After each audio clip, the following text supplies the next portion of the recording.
Good morning, everyone. I'm just trying to get my setup arranged here a little better. Excuse me for a second. I gotta slip my little carpet under my computer. There we go. Good morning. Good morning. Uh, I don't know if this happens to all of you. I think it's a universal experience. The reason I think it's a universal experience is because I think it is the universally experienced phenomena in human beings, and perhaps even in animals, or at least mammals that we can observe. Uh, so you can see your dog taking a nap in the living room, and all of a sudden you hear the dog going, and it thrashes its legs. The dog is dreaming. Okay, and we dream. And I think everybody dreams, even if you say, I never dream. Well, I don't, I think you dream a lot. You never remember your dreams. Okay. And some of us remember our dreams more than others. But it's a source, I think, of a lot of our religious beliefs and everything else. The curious experiences we have in the little death of sleep, sort of occupies our minds of, well, what kind of dreams do I dream in the big dream of death? It gives one pause. What's the Shakespeare to be or not to be?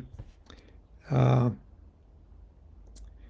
what dreams may come in that state? Uh, and certainly it was the preoccupation of the Egyptians who built a whole culture, whole multi-generational industry out of working on the technology of the dream state melding into the death state. I talk about it a lot. But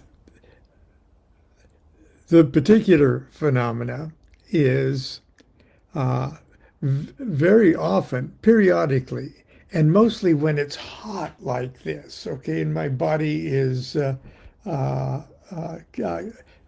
drifts off to sleep almost in an uncomfortable state, and I'm half asleep and half awake. And sometimes I talk about this all the time, and please don't ask me for the recipe because Constance just doesn't write out recipes. When I eat too much spinach quiche or broccoli quiche, either one, okay, it happens in both. But I think it's the butter fat. There's so much cream, heavy cream and cheeses, and I think I just float out of my body on butter fat.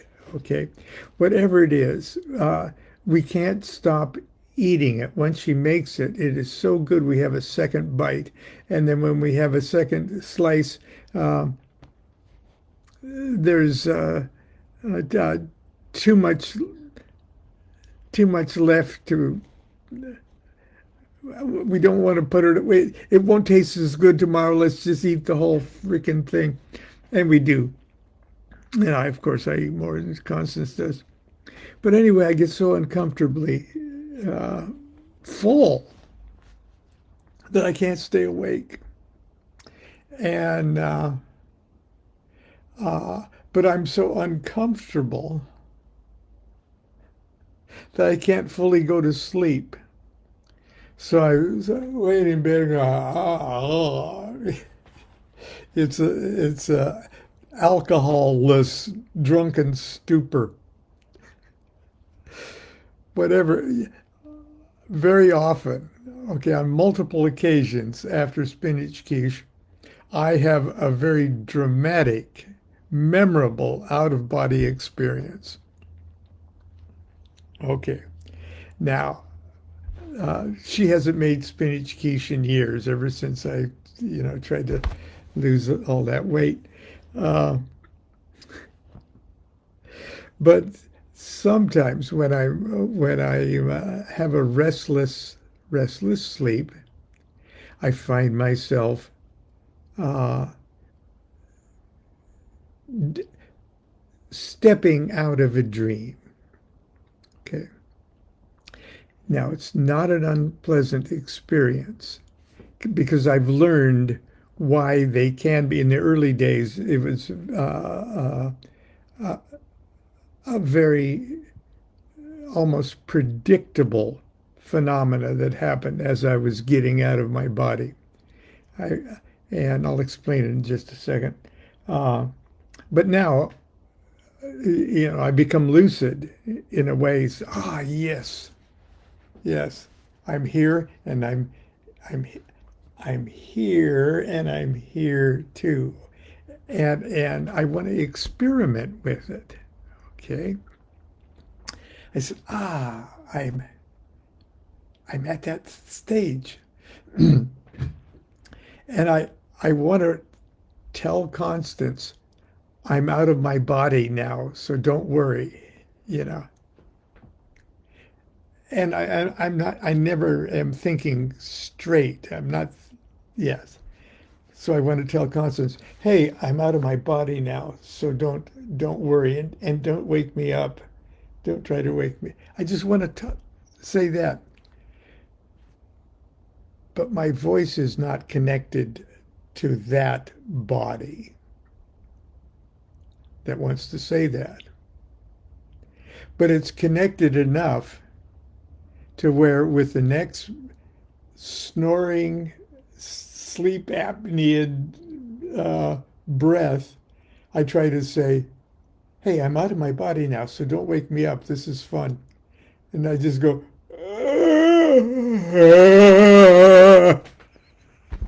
okay. And it is the most mournful, just horror movie. Okay. Like I'm in the deepest agonies of hell. Okay. But I'm not. And I hear myself in my let's call it the astral body. I hear myself in my astral ears that I'm doing that, and it cracks me up. And so I'm starting to laugh. Oh, I get it. I'm making that noise again. Maybe if I try harder, and then I'm laughing sort of maniacally with yeah. It's just truly, I wish I'd had a film of it. Okay. And it just drives Constance crazy. Okay. And she's beating on me to wake me up, and I'm going, no, don't wake me up. I'm just getting ready to walk around the house, and but anyway, we've had these very, very hot evenings here in Sacramento, and I popped out the other, I did it again. And I can't convince Constance. No, I'm all right. As a matter of fact, I'm in great humor. It just sounds like I'm in hell. And well, anyway, I mentioned the fact that early on, uh, when wasn't aware that I was out of my body. I just treated it as a horrible dream, of some kind of uncomfortable uh, dream. Uh, I would start to come out of my body because I thought I heard a disturbance in or around the house. And in my mind, I was thinking, oh, there are burglars or criminals, or in recent years, because there are so many very, very sad and tragic homeless people uh, in town, and they're understandably uh, uh, disturbed people, and uh, so I always translate it, well, they're trying to get in the house. And I'll even see them and be convinced. And they're never in the house. They're just always outside. Uh, but they're disturbing. And I was always curious as to well, what's the scary part of this? Because once I'm out, I can fly and have a great time, you know. So what's with these characters that seem to be the terror of the threshold of getting out? And we hear tales of uh, uh, Qliphothic or the non-inhabited but still animated shells of what once were intelligence uh, vehicles, an astral graveyard, if you will. And when you read the Egyptian Book of the Dead and the idea of passing in the death coma from pylon to pylon to pylon, the each is guarded by a terror of the threshold or a monster or something that you have to work your way through, you know. Uh, Almost as if consciousness itself could be seen as stratified. And so as you're getting out of the very lowest material plane and you're going into the lowest level of the next higher plane, that's more or less the cemetery of that next of the higher planes. That's the graveyard. So it's like our bodies. Well, look at it this way: just our normal material consciousness is like we're living in a world that's a subterranean world. We live about a mile underground. Okay.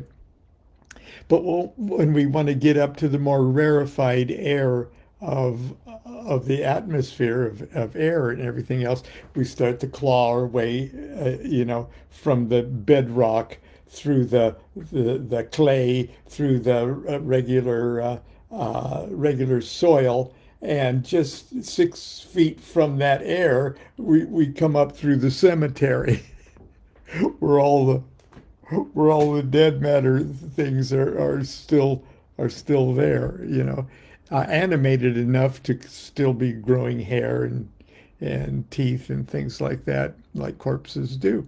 Uh, but it's a pretty nasty place to crawl through on your way out, you know. So, but anyway,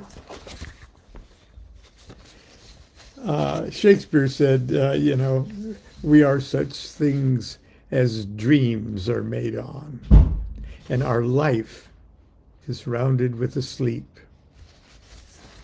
Okay.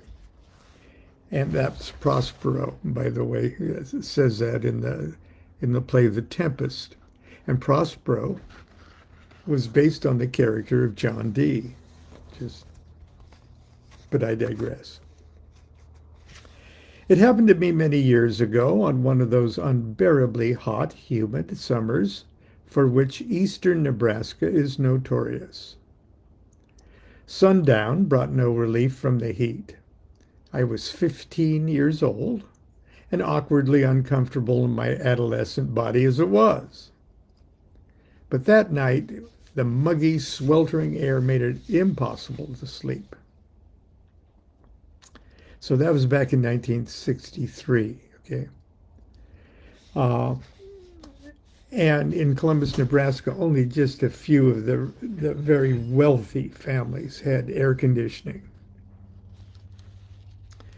So Of course, we didn't have it. I grabbed my pillow and I trudged down to the basement where it was a few degrees cooler. And Nebraska basements are pretty, very few of them in those days were built out. Okay, so they were storage areas and dark and dank, and you only really went down there for to do laundry or hide from tornadoes, which you huddled, hoping the devil wind wouldn't just take your house. Okay. But I digress. But they were always a few degrees cooler. When I was younger, I'd been afraid of the basement. It was dark and smelled strange and earthly, like a grave. But that night, I welcomed its musky promise of a cool measure of relief. I plopped down on the torture rack of our dilapidated couch pull-out bed, and it was the bars stuck up in terrible places in your spine, and tossed and turned until I almost found a comfortable position for my limbs, my arm dangling over the edge of the thin mattress, and my hand was resting on the cool cement floor.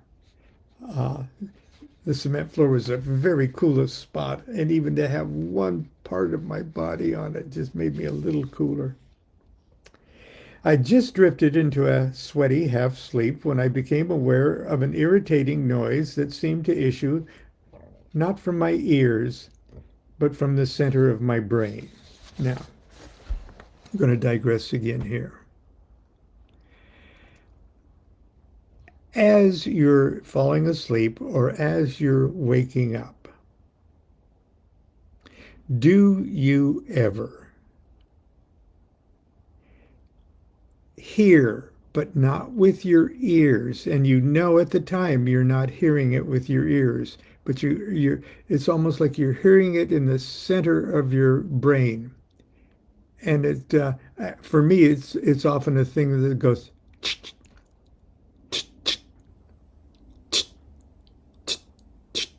and it's almost like I have control over it. I hear it and I say, "Oh, well, can I keep that beat up? Can I?" And I can. I can go like a snare drum that's played with the brushes. Okay. And sometimes it's a knock. It's a, and when I become aware of it, the beat changes, almost as if I've drawn my attention to it. It's I can't really describe it, but has that ever happened to you? Well, it usually happens to me just prior to one of these out-of-body experiences. Okay, it sounded like a random hissing slaps of a brush upon the head of a loosely set snare drum. The odd thing was, it was almost as if a part of me was actually in control of the taps, as if the act of my listening created the thing that I was listening for. More annoyed than frightened, I got up and found myself at the foot of the stairs that led up. The stairs led up to the main floor of the house. There, huddled at the top of the steps. Now there's a little landing, and there's top of the landing then went into the kitchen in one door, and then went out a door to the backyard. So there was the landing with two doors, to the kitchen, to the backyard. Okay.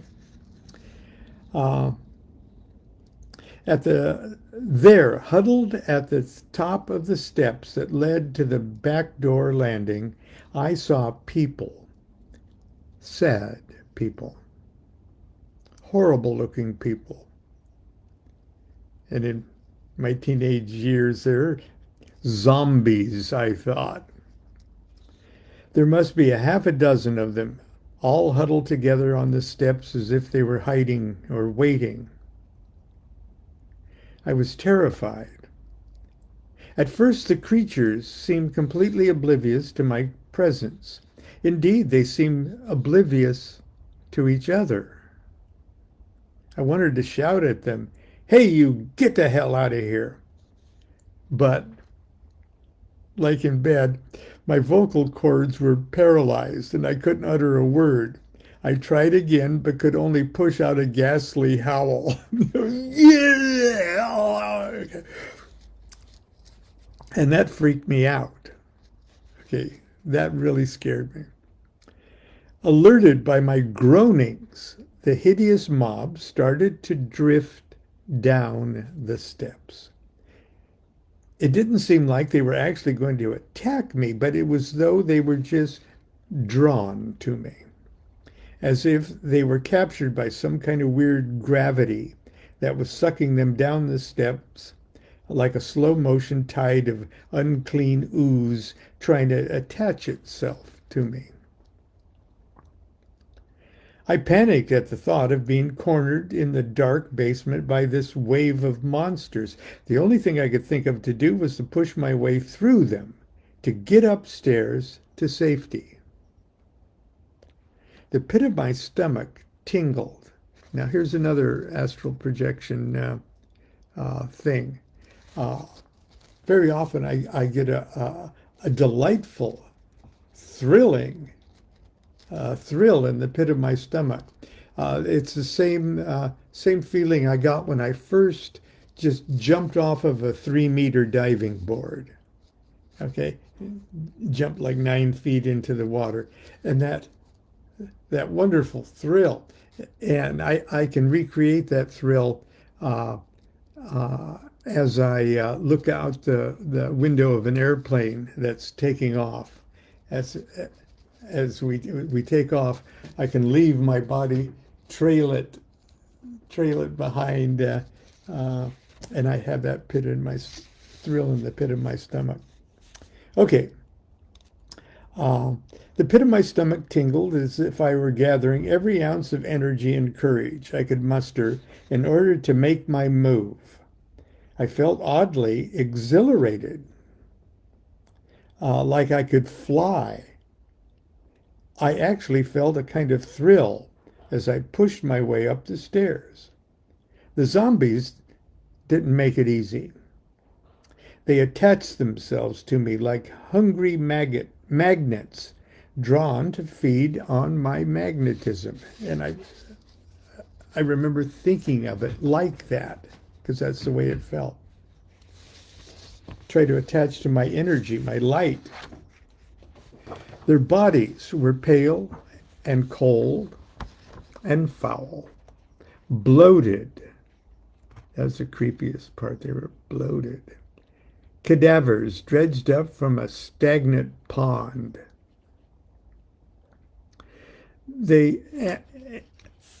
And I'm talking about it as if these were analogies, but that's exactly what was going through my mind. Like, this is something that's been at the bottom of a stagnant pool for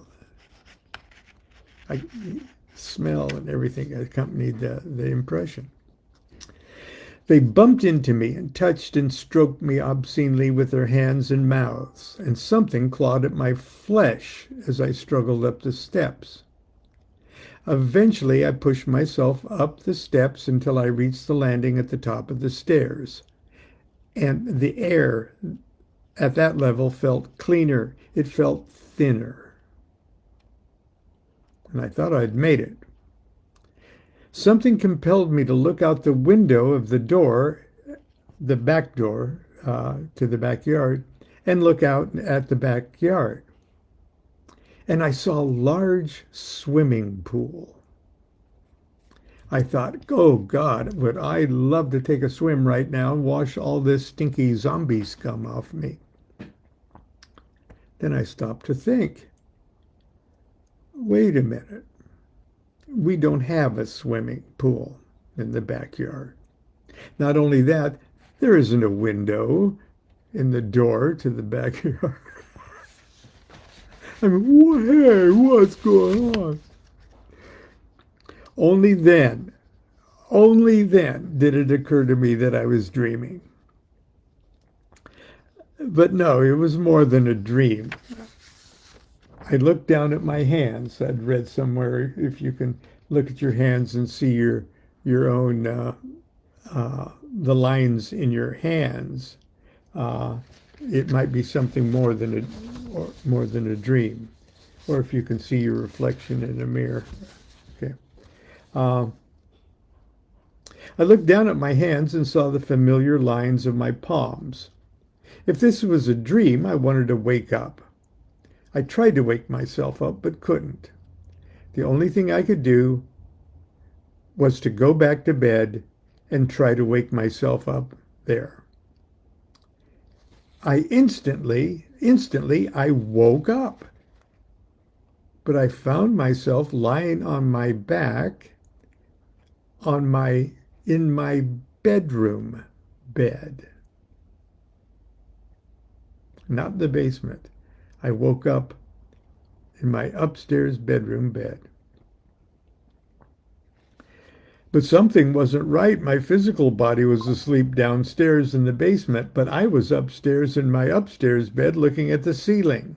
I was awake, but I still couldn't wake up. Then I became aware that my right hand felt cold and clammy. I could also feel the back of my neck. It tingled so much that it actually hurt. You know, that thrill that I felt in the pit of my stomach that I talked about earlier. Well, it was that same tingle, but this time it was in the back of my neck.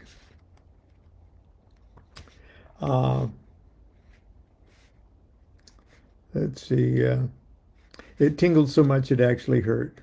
Somewhere I opened another kind of eye, and I saw my arm dangling over the side of the couch bed in the basement. My hand was still touching the cool basement floor. For just an instant, I could also see my bedroom ceiling from the point of view of my upstairs body's eyes. My basement body forced open its other eye, and I felt like I'd been punched in the stomach. I sat straight up as if to catch myself in case I started to drift out of my body again. I looked around at the dark basement. It's still in the middle of the night. I was amazed at how light the darkness seemed. Then I let out a little embarrassed chuckle as if I had witnessed myself doing something stupid. This was the last time I would sleep in the basement. However, it wasn't the last time I would leave my body. It'd be many years before I realized that this memorable dream was a classic episode of spontaneous astral projection, or as modern researchers now prefer to call it, out-of-body experience, OBE.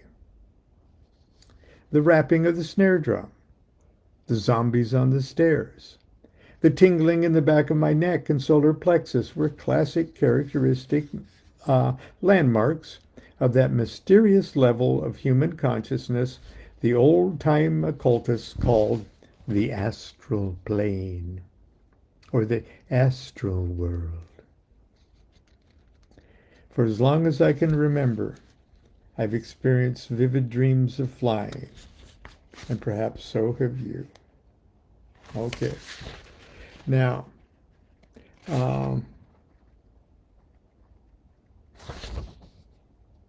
let's see. I think that, well, it's obvious to me, and take it for what it's worth or what it's not worth, but it's obvious to me that this is such a universal phenomena, and it does represent a whole lot more profound things than just I live in a material world where I can walk around like I'm in a sitcom of some kind as a ghost. No, I think it has profound implications upon the nature of consciousness and the fundamental meaning of the nature of who we are and what we are.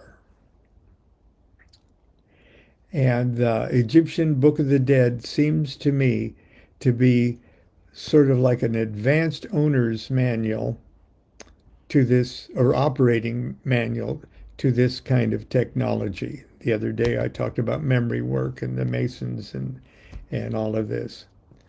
I think it is I think it is connected. And if I was going to leave you with any advice here at the end of my little ramblings, it would be this does happen to you. It happens to you perhaps more than you think, but it's something you should try to work with. It's a good thing. It's a good sign, and no matter what kind of noises you make to freak out your partner, uh, work with it as much as you can, because especially those of us who start to work with meditative exercises and magical exercises, which seem to facilitate and accelerate uh, our ability to access and evolve into uh, higher levels of consciousness. For me, many of the magical and meditative exercises that I've done over the years have well, they've done a lot, but the most important thing they've done was to like lubricate my psychic system, tune it up, oil it up, make it work better, because it's there for a reason. Anyway, that's it for today. And until tomorrow, continue to be good to yourself, be good to each other. Do what thou wilt shall be the whole of the law. Love is the law, love under will.